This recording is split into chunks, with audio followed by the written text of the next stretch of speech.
Alors maintenant, encore dans les réalisateurs incontournables, bien sûr, on ne peut pas parler de la science-fiction sans James Cameron. Donc lui déjà c'est Terminator, c'est Aliens et c'est Terminator 2. Donc Terminator, je ne vais pas vous le présenter parce que c'est comme Star Wars, tout le monde l'a vu, tout le monde le connaît. Je vous montre simplement la version que j'ai 4 DVD, livré collector et machin chose. J'arrive pas à croire que maintenant on est déjà, je crois, à Terminator 6 et qu'ils n'ont pas fait un film potable depuis le 2 quoi. Le 3 est sympa, le 4 mérite d'être redécouvert parce que franchement il y a des trucs très chouettes dedans d'un point de vue visuel. Le 5 et le 6 par contre c'est poubelle. Et si ça vous intéresse, il y a un jeu vidéo qui s'appelle Terminator Resistance qui a été fait par la même équipe qui ont fait le jeu vidéo Robocop qui est sorti cette année ou l'an dernier, je sais plus. Le gameplay est parfois un peu aux fraises, mais on retrouve vraiment l'ambiance du futur apocalyptique dévasté de Terminator 1 et 2. Et c'est vraiment un plaisir de se balader dans cet environnement parce qu'il a été recréé de façon parfaitement fidèle par des fans du film et ça se voit. Mais entre Aliens et Terminator 2, il a fait un petit écart de conduite. Il est passé à la plongée sous-marine parce que James Cameron c'est un grand fan des fonds marins. Je crois que c'est un des premiers à atteindre une distance en profondeur la plus élevée, mais je ne me souviens plus des détails. Ce que je veux dire, c'est qu'il vit sa passion à travers le cinéma et à travers ses découvertes, qu'il finance justement grâce à ses films. Tout ça pour dire qu'entre Aliens et Terminator 2, il a fait un film qui s'appelle Abyss, qui n'est pas aussi connu que les autres. Et Abyss, en fait, c'est le film qui a révolutionné les images de synthèse comme on les connaît aujourd'hui. Je pense que c'est le premier film où on peut voir officiellement un visage humain recréé par ordinateur, et c'est donc l'équipe de James Cameron qui l'a fait. C'est aussi claustrophobe parce qu'il faut vraiment... on passe tout le film sous l'eau, quoi, littéralement, dans un sous-marin qui est prêt à craquer à n'importe quel moment. Il y a de la SF, je ne vous dis pas pourquoi, mais je voulais remettre ce film au goût du jour, tout simplement parce que il y a une version longue qui existe et qui change beaucoup de choses par rapport à la narration. Il y a un événement qui arrive dans la version longue qui n'existe même pas dans la version courte. Et c'est très rare, du moins à ma connaissance, de trouver une version longue du film aux USA. Maintenant, peut-être qu'avec tous les Blu-ray 4K, tout ça et tout ce qui est en téléchargement aujourd'hui sur les plateformes, c'est possible. Mais quand j'ai acheté ce DVD, c'était quasiment impossible de trouver la version longue du film. Donc voilà, je suis très fier de l'avoir et je voulais en parler tout simplement parce que Abyss, c'est pas le film le plus connu de James Cameron, mais c'est un de ses meilleurs. Un qui est pas du tout connu, bien sûr, hein, c'est Avatar. Si vous critiquez comme quoi c'est Pocahontas au pays des Schtroumpfs ou tout ça, ben écoutez, vous n'avez pas tort, parce que officiellement, c'est pas un film qui réinvente la poudre, hein, mais c'est pas non plus son intérêt. Il a pris des archétypes de personnages, et l'histoire est assez basique. Il n'y a pas vraiment de rebondissement qu'on ne voit pas venir. Personnellement, pour moi, c'est la qualité de la narration et l'émerveillement visuel et sonore qui me happe à chaque fois. Je pense que ce film, c'est celui que j'ai vu le plus de fois au cinéma. J'ai dû le voir, je crois, 11 fois au cinéma en tout. Parce qu'en fait, je m'étais dit qu'une fois que ce film il sortirait en DVD, ben, ce serait plus jamais la même expérience sur un petit écran. Donc je suis allé le voir autant de fois que possible, en VO, en VF, en 3D, en 2D, juste pour me plonger dans cet univers merveilleux de Pandora, quoi. J'adore l'acteur principal, Sam Worthington. Malheureusement, il a encore du mal à faire démarrer sa carrière après toutes ces années. Il y a Stephen Lang dans le rôle du méchant qui est vraiment génial. Il y a Zoé Saldana qui crève l'écran. La musique de James Horner est absolument magique. Et les spéciaux sont tombés par terre, quoi. Il y a une version remasterisée qui a été faite récemment pour la sortie du 2, et on voit malgré tout que les spéciaux ont déjà bien vieilli. Donc il faut constamment refaire l'image pour que ça garde sa pertinence en fait. Toujours dans les grands réalisateurs incontournables, Steven Spielberg il a fait pas mal de films de SF. Est-ce que Jurassic Park c'est un film de SF? On va dire que non, donc je ne le compte pas. Il a fait AI, donc intelligence artificielle, avec Joel Haley Joel Osment, qui est le garçon dans Sixième Sens avec Bruce Willis. Je ne l'ai pas revu depuis pratiquement 20 ans, donc je n'ai pas d'avis à se donner dessus, il faudra que je le revoie dans pas longtemps. Mais pour moi, celui que j'ai en DVD en tout cas, c'est Minority Report. Alors, coïncidence ou pas, c'est aussi basé sur un roman de Philippe K. Dick. Donc, encore une fois, c'est dans les vieilles soupes qu'on fait les meilleures pots. C'est un thriller policier qui se passe dans un univers futuriste. Le casting est vraiment excellent, Tom Cruise et Colin Farrell en particulier. Max von Sydow, vous l'avez sûrement vu dans L'Exorciste par exemple, ou Le Septième Sceau de Ingmar Bergman si vous êtes un peu plus cinéphile. Mais c'est vraiment un film particulièrement dur, surtout pour un Spielberg à l'époque. C'est vraiment la direction artistique, parce que la photo est de... Laissez-moi regarder. Voilà, c'est de Kaminski. Je savais que c'était Kaminski. Kaminski, c'est celui qui a en fait remplacé Douglas Socombe dans les années 80 chez Spielberg. C'est celui qui a donné une image beaucoup plus granuleuse, avec des tons parfois monochromatiques, comme dans Munich par exemple. Et c'est un excellent directeur de la photo qui arrive très facilement à mettre le spectateur mal à l'aise, simplement en changeant les couleurs les couleurs de l'environnement, quoi. Et c'est un film qui vieillit pas, je trouve. Après, David Cronenberg, grand réalisateur encore des années 80-90, qui a réalisé Scanners. Scanners avec Michael Ironside, qui était donc dans Total Recall. L'atmosphère est poisseuse. Et si vous connaissez les Cronenberg de l'époque, ben ça gratte bien sous la peau, quoi. C'est pas des films qui vous laissent indifférents. C'est l'histoire en fait simplement de gens qui ont des pouvoirs supernaturels en fait, ou des pouvoirs psychiques, et qui peuvent littéralement faire exploser la tête de quelqu'un en le regardant. Et pour finir, dans cette trilogie, je vous propose L'Armée des 12 singes de Terry Gilliam. Terry Gilliam est un ancien membre des Monty Python qui, pour autant, a fait une grande carrière en tant que réalisateur, notamment avec Brasil, qui est une influence énorme sur la science-fiction un peu absurde et un peu dérangeante, qui se moque bien de la bureaucratie à outrance de la société moderne. Bruce Willis, on pense que ça pourrait être un film d'action, mais pas du tout. C'est vraiment un drame psychologique qui te prend aux tripes.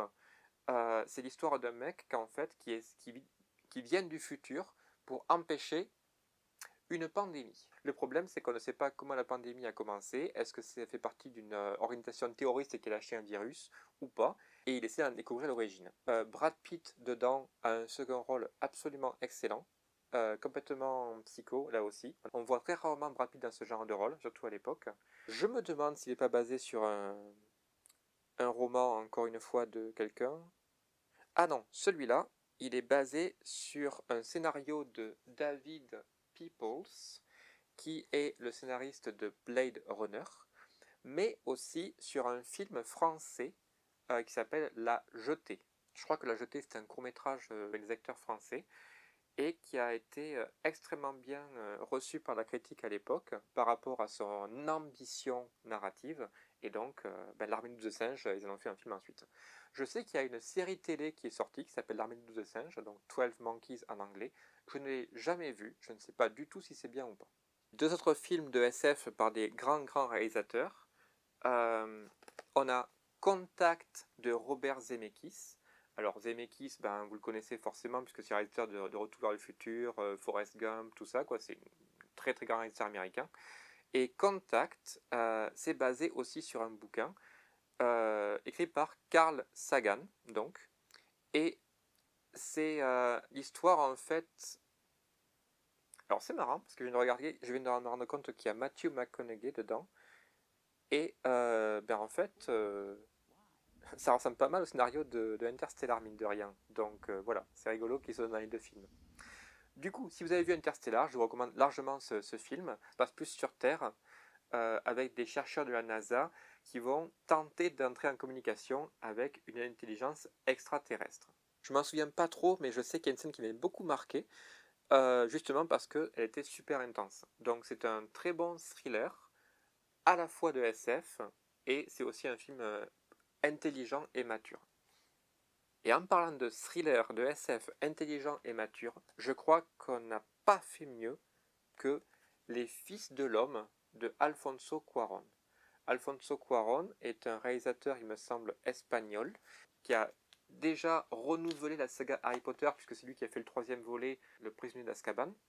Il a aussi fait Gravity avec Sandra Bullock, et récemment, il avait gagné un Oscar du meilleur réalisateur pour son film Roma, qui raconte son histoire avec sa famille. Mais Les Fils de l'Homme, c'est un film de SF d'anticipation où les hommes ne peuvent plus se reproduire à cause d'un virus ou je sais pas quoi. Et le héros, qui est joué par Clive Owen, vous avez peut-être vu dans Le Roi Arthur ou Sin City par exemple, se retrouve obligé de protéger la seule femme enceinte qu'on n'a pas vue depuis des dizaines d'années, quoi. Il porte littéralement avec lui l'avenir de l'humanité. Le problème, c'est qu'il doit traverser, je crois que c'est Londres ou je sais plus où, complètement dévasté par l'attaque terroriste en fait, et voilà, c'est super intense, c'est extrêmement violent, pas forcément gore, mais brutal et choquant. Je crois que le film a reçu pas mal de nominations aux Oscars. C'est ça, meilleur scénario, meilleure photo, et je pense meilleur montage ou meilleur effet sonore. Il y a des scènes dans ce film qui sont vraiment hallucinantes, parce que le réalisateur a pris le parti de filmer le plus possible en plan séquence. Et quand on a une course-poursuite qui dure genre 10 minutes, avec des balles de mitraillette qui fusent partout autour de la tête, avec des obus de tank qui explosent et tout, et la caméra qui suit l'acteur en train de courir partout, qui monte dans un immeuble avec les murs à moitié défoncés par les impacts de balles et tout ça, c'est vraiment, vraiment impressionnant. Alors bien sûr, maintenant, c'est un peu plus monnaie courante, quoi. Mais il faut se remettre à l'époque, le film est de 2007, et on n'avait jamais vu ça. Franchement, c'est la maîtrise de la direction artistique et de la réalisation elle-même valent vraiment le détour. Alors, après ça, les films n'ont pas forcément été faits par des grands réalisateurs, donc ça me permet de faire une petite pause avant de terminer. On a Cube, qui est de Vincenzo Natali. Et Cube, je pense que les gens le connaissent quand même, parce que c'est un film qui a beaucoup fait parler de lui à sa sortie, et qui a eu, je crois, 2 suites, que j'ai jamais vues. C'est un film, un thriller de SF assez original, puisque il y a un groupe de prisonniers, on ne sait pas pourquoi ils sont là, qui sont enfermés dans un cube géant, et pour sortir d'une pièce, devraient résoudre un puzzle mathématique. Le problème, c'est que chaque puzzle est mortel, et mais vers la fin, il ne restera pas grand monde.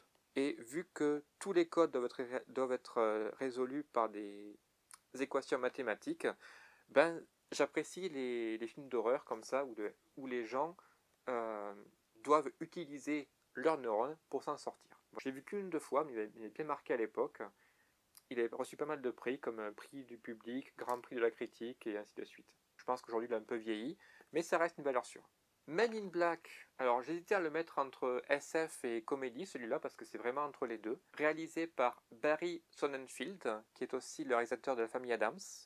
Production designer, c'est Bo Welch. Et Bo Welch il a beaucoup travaillé avec Tim Burton. La musique, c'est Danny Elfman, justement le compositeur attitré de Tim Burton. Le casting est génial, c'est un des films qui a fait exploser la carrière de Will Smith.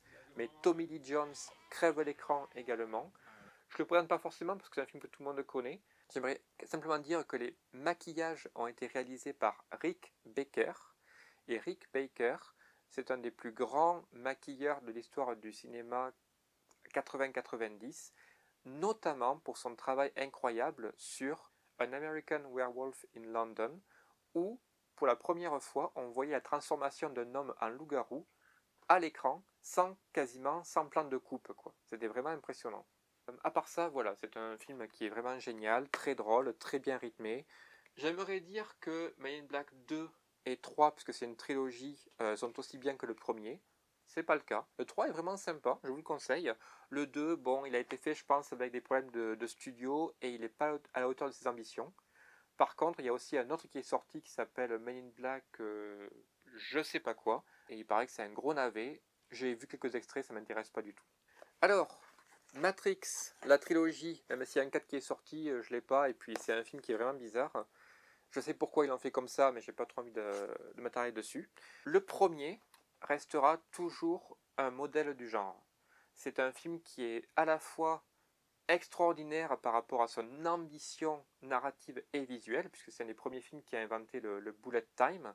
Techniquement, le premier, c'est Blade, qui est sorti juste un an avant, mais Matrix, on l'a toujours considéré comme le père du bullet time, quoi. Tous les acteurs dans ce film sont vraiment excellents. On découvre Laurence Fishburne, qui avait déjà une bonne carrière dans les polars, mais pas forcément aux yeux du grand public. C'est aussi un film qui fait découvrir Hugo Weaving, qui fera ensuite Elrond dans Les Seigneurs des Anneaux, et notamment le personnage de V dans V for Vendetta. C'est aussi un film qui a redressé de manière vraiment impressionnante la carrière de Keanu Reeves, qui était un peu à la ramasse depuis Speed, qui est déjà 1996, ça fait 3 ans, quoi. Le film a été réalisé par les frères, ou maintenant donc les sœurs Wachowski, et c'est vrai que quand on y réfléchit, il y a beaucoup de parallèles, en fait, de métaphores, d'allégories sur le transhumanisme dans ce film, des genres masculins et féminins dans la société moderne. Personnellement, moi je suis un grand fan de ce film pour son aspect visuel et sonore. Oscar du meilleur montage, Oscar des effets spéciaux, Oscar surtout du design sonore qui a tombé par terre. D'ailleurs, le scénario de Dark City, si on le compare à Matrix, il y a bien sûr des différences au niveau du style et tout ça, mais le principe de base est extrêmement similaire. C'est un film qui s'inspire de l'animation japonaise, parce que si vous connaissez Ghost in the Shell de Mamoru Oshii et Masamune Shirow, grand classique d'animation japonaise, il y a des scènes de ce film qui sont plan par plan piquées de Ghost in the Shell. Et j'avais pris en fait des gifs de Matrix et des gifs de Ghost in the Shell, et je les avais alignés comme ça en colonne, et vous pouvez voir que c'était littéralement du copier-coller.